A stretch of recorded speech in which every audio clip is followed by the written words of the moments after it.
Prof. Alex Nina ensina. Vamos falar de elasticidade das curvas de oferta e demanda. Primeiro, elasticidade da demanda, que é o nível de variação da quantidade demandada em função de um preço. Então, quando o preço de um produto cai, a demanda por ele aumenta. Só que ela pode aumentar de forma grande ou pequena em termos relativos, tá? Nunca você vai ter uma quantidade, uma comparação absoluta. Sempre é uma comparação relativa. Então, quanto mais elástico, mais sensível é. Olha só, nós temos aqui, no caso, de dois mercados de sorvete. Aqui, vocês percebem o seguinte, quando o preço muda de R$ 4,00 para R$ 3,00, a quantidade demandada muda de 1 para 2. Aqui, quando o preço muda de R$ 4,00 para R$ 3,00, a quantidade demandada muda de 2 para 4. Ou seja, aqui a variação para o mesmo real é maior. Portanto, essa curva aqui é mais elástica, enquanto que essa é mais inelástica, tá? E a gente vai ver que existe até a elasticidade 0, né, ou 1. Então, vamos lá. Primeiro, eu vou falar dos fatores que influenciam. A disponibilidade de produtos próximos ou produtos substitutos. Bens com produtos substitutos tendem a ter demanda mais elástica, pois é mais fácil para os consumidores trocá-los. É assim, pessoal. Quanto mais um produto for único, mais inelástico vai ser a sua curva. Por quê? Significa que uma variação do preço não vai mudar tanto a demanda. A demanda vai continuar a mesma coisa. Se o produto tiver muitos substitutos, uma variação do preço dele vai fazer com que rapidamente a demanda modifique também. Tá? Exemplo, manteiga e margarina têm alta elasticidade. O que acontece se a manteiga ela subir muito de preço? As pessoas vão deixar de comprar manteiga e vão comprar margarina. E aí é por isso que vai cair muito a demanda por manteiga e vice-versa, tá? Já os ovos têm baixa elasticidade, não tem um produto substituto ao ovo. Então o ovo ele pode aumentar mais do que a manteiga sem que a demanda modifique tanto como da manteiga. Aí tem outros fatores como bens necessários e supérfluos. Tá? Bens necessários são mais inelásticos, por exemplo, consulta médica. Imagina que você está doente e precisa fazer a consulta médica aí, e está pagando ali a rede privada, e aí o preço, se tiver um preço de 100, 200 reais, se você tiver condições, não vai fazer muita diferença na sua escolha. Não vou fazer a consulta médica, porque é uma coisa essencial, você está precisando fazer para a sua saúde, que é essencial. Agora, os bens supérfluos, que são os bens de luxo, são mais elásticos. Por exemplo, os veleiros, bens que só tem acesso ali à alta sociedade. Se alguém sair da alta sociedade, ter uma perda aí no seu padrão financeiro e vir para a média, é um bem que ela consegue abrir mão. Quer dizer que a pessoa vai ficar bem por isso, mas, por exemplo, ela vai abrir mão disso em virtude da sua saúde e dos alimentos básicos, né, da alimentação, enfim. É claro que a gente está falando aqui de pessoas racionais, né? Vai ter na prática gente que vai deixar de comer para tentar ostentar algum luxo, mas a gente está falando do que seria o mais racional e do que é também o mais comum, tá? Essas são tendências. Como eu falei, podem haver exceções.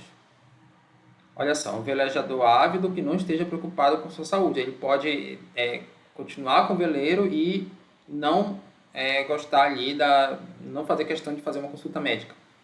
Tá? Mas é claro, esses daqui são as exceções. A gente não pode se basear os modelos econômicos pelas exceções, e sim pelas regras do que é, obviamente, o mais racional. O terceiro é a delimitação do mercado. Quanto mais amplo, menos elástico será. Então, se eu coloco um produto amplo, alimentos, ele é inelástico. Por quê? Qual o substituto de alimento? Não tem. O alimento é muito amplo para você encontrar, como ele abrange uma gama de produtos, não tem outra gama de produtos que sejam análogos aos alimentos, por isso que tem baixa elasticidade. Aí quando a gente vem para um tipo de alimento, sorvete, a elasticidade ela começa a aumentar, porque você tem ali o frozen iogurte, você tem bolo gelado, você tem vários produtos que podem substituir o sorvete. Aí quando a gente vai para o mais especificamente o sorvete de baunilha, aí fica completamente elástico. Você chega na sorveteria, só tem ela lá perto, você quer tomar um sorvete de baunilha. Aí o vendedor fala que não tem. Aí dificilmente você vai desistir. Provavelmente você vai escolher um sabor parecido aí com baunilha, um sabor doce. sei lá, sabor de Oreo, enfim. Outro fator que influencia é o horizonte de tempo. A demanda é mais elástica em horizontes mais longos. O exemplo aqui é o preço da gasolina. Quando ele sobe, a quantidade demandada cai pouco nos primeiros meses. Então, subiu o preço da gasolina, as pessoas não têm o que fazer. Com o tempo, as pessoas vão começar a se adaptar. Então, elas vão começar a comprar carros mais econômicos, a usar transporte público, se mudam para próximo do trabalho, rede de caronas, enfim, fazem várias coisas para tentar sanar ali o aumento do preço da gasolina. Em alguns anos, a quantidade demandada de gasolina cai substancialmente. Então, ela vai caindo aos poucos, conforme esse aumento de preço. Então, o horizonte de tempo é um fator importante. O cálculo da elasticidade. Então, a elasticidade da demanda, pessoal, ela vai ser a razão entre a variação percentual da quantidade demandada e a variação percentual do preço. Olha só o nosso exemplo. Se o aumento de 10% do preço do sorvete causa uma queda de 20% na demanda, a gente tem aqui 20, aqui é 10, tá? Menos 20 sobre 10, né? Então, você tem aqui a quantidade demandada bem aqui, menos 20, e o preço embaixo, tá? O preço sempre fica embaixo. Então, fica menos 2. Por conversão, sempre se coloca aqui o valor do módulo, o valor absoluto, que é 2. Tá? Sempre a espécie em valor positivo, módulo absoluto 2. Então, a elasticidade aqui dessa curva de demanda para essa situação é 2. Só que assim, você tem que calcular por um método chamado de método do ponto médio. Vou explicar isso aqui. Imagina a seguinte situação. Você tem o ponto A lá na curva de demanda com o preço de R$4 e a quantidade demandada é 120. E o ponto B, o preço é R$6 e a quantidade demandada é 80. Então, se você for do ponto A para o ponto B, o que acontece? O preço aqui passou de 4 para 6, então subiu 50%, subiu 2, né, que é 50% de 4. Já a quantidade passou de 120 para 80, que representa uma queda de 33%. Quando você coloca esse 33% dividido pelo 50%, a gente chega à elasticidade de 0,66. Já quando a gente passa do ponto B para o ponto A, então a gente está voltando aqui, primeiro o preço cai 33%. Então o preço era 6, caiu 2, foi para 4. 2 significa 33% de 6. Já a quantidade sobe 50%.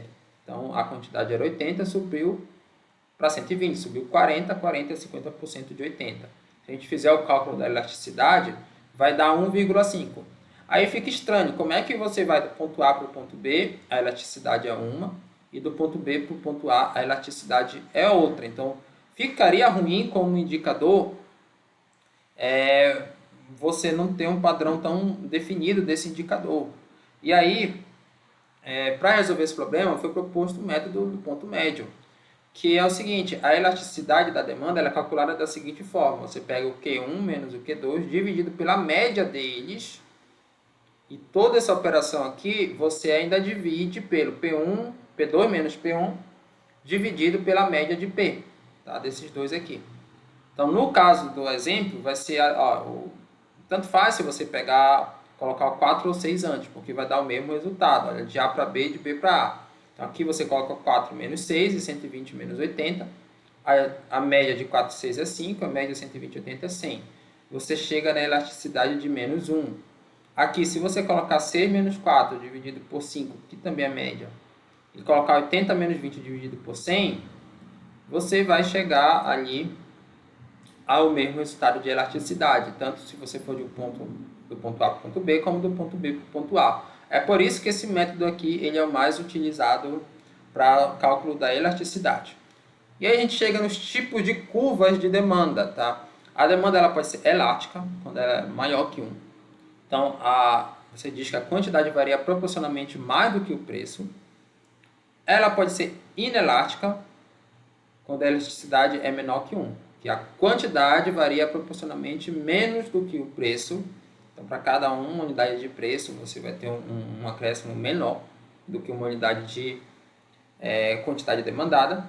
E você tem a elasticidade unitária, que é exatamente 1, como no exemplo que a gente deu anterior, que a quantidade varia igual ao preço. E lembrando que essa variação é sempre percentual, tá? Não é absoluta. Então, esse R$ 1 que eu falei teria que ser calculado percentualmente em relação ao preço de origem e assim também a quantidade demandada. Olha só o exemplo. É perfeitamente inelástica. Seria a situação em que você tem uma certa quantidade demandada e o preço mudando não altera a quantidade demandada. O gráfico seria uma reta vertical. Tá? Já perfeitamente elástica é aquela situação em que você tem a mesma quantidade, o mesmo preço para diferentes quantidades demandadas. Tá? Isso vai acontecer principalmente quando tiver algum intervencionismo estatal, mas são teóricas, tá? Tanto a inelástica como a elástica, que na maioria dos produtos não vai acontecer. Na prática, você tem os intermediários. Tá? Exemplo, a variação de preço aqui em todos eles é 22%, de 4 para 5. Tá? Então, aqui, de 5 para 4, 4 para 5, pelo método da média, tanto faz, se vai de um para o outro ou de outro para um. Então, quando essa variação na quantidade é de 11%, você tem elasticidade menor do que 1, que vai ser 11 dividido por 22. Quando a variação na quantidade for exatamente 22%, como nesse exemplo aqui, que vai de 100 para 80, a elasticidade é 1. Tá? Aqui nesse primeiro exemplo foi de 100 para 90. E aí no terceiro exemplo vai de 100 para 50, ou seja, um acréscimo de 22% aqui causa uma mudança de 67% na quantidade. E aí você tem uma elasticidade, 67 dividido por 22 é maior do que 1. Então você tem uma curva elástica. Tá bom? Então, é exatamente isso. Ela vai dobrando desde o inelástica até o mais elástica, até chegar na elasticidade perfeita. E é interessante também que a gente consegue estimar a receita total do mercado. A área do quadrado formada pelo ponto de equilíbrio corresponde à receita de mercado. Quando a gente pega ali a curva da demanda, você pega aqui o ponto de equilíbrio, essa área aqui, tá? É o que a gente chama de receita, que é a quantidade versus o preço. Então, aqui é 90 vezes 5, que dá 450. Quando o ponto de equilíbrio muda, a receita também muda, aqui no nosso exemplo. Então, a ideia, pessoal, é o seguinte, que quando a curva é elástica, ou seja, maior do que 1, lá naquele cálculo de elasticidade, o aumento do preço diminui a receita. Aí é exatamente isso, o aumento do preço diminui a receita. Porque aí você aumenta o preço, mas você diminui a quantidade em percentual maior, portanto a receita vai diminuir. Já na curva inelástica, o aumento do preço aumenta a receita, porque as pessoas, no geral, em sua grande parte, vão continuar consumindo aquele bem. Por exemplo, se o preço da água, que é um produto inelástico, aumentar muito, as pessoas não vão ter o que fazer. E, claro, os vendedores de água, mantendo os custos constantes, os custos de produção constantes, vão ter mais lucro e mais receita, independente do aumento dos custos, e se o custo se mantiver constante, vão ter mais lucro. Então, aqui o exemplo da elasticidade para um produto, tá? Vocês veem que a elasticidade ela vai mudando ao longo da curva de oferta e de demanda, no caso aqui da curva de demanda. Então, um produto que inicialmente você tem que a R$ 7,00 a quantidade demandada é 0, a R$ 6,00 é 2, a R$ 5,00 é 4 e assim por diante. Então, quando está logo no início, que você tem uma alta elasticidade, você percebe que o aumento do preço, uma redução do preço, acaba aumentando a receita. A relação aqui é inversa, tá? Então, aqui aumento do preço e diminuição da receita. Se você inverter, vai ser diminuição do preço, aumento da receita. Continua a mesma lógica. Então, aqui, olha, o preço vai diminuindo, mas a receita vai aumentando. Por quê? À medida que o preço diminui, você tem mais gente comprando e um percentual maior, proporcionalmente em relação ao preço inicial E aí você vai tendo essa situação enquanto a curva se manter elástica, ou seja, enquanto a elasticidade for maior que 1. Quando a curva alcança a elasticidade de 1, você alcança o pico de receita. E aí, a partir desse momento, ó, uma redução no preço, mesmo que cause um aumento na quantidade, esse aumento na quantidade vai ser proporcionalmente menor. E aí o que acontece com a receita do mercado, ela diminui. Tá? Nesse caso aqui foi de 24 para 20. Aqui você já começa a perceber que a curva de demanda ficou inelástica, né? Ficou menor do que 1. Olha só esse gráfico aqui, né? Então você tem um preço de equilíbrio, onde na verdade o preço onde a elasticidade é exatamente 1, e a partir daqui ela é elástica, aqui, a partir daqui é inelástica. Aqui, se a gente estiver abaixando o preço, a receita vai aumentar. Aqui, se a gente estiver abaixando o preço, a receita vai diminuir.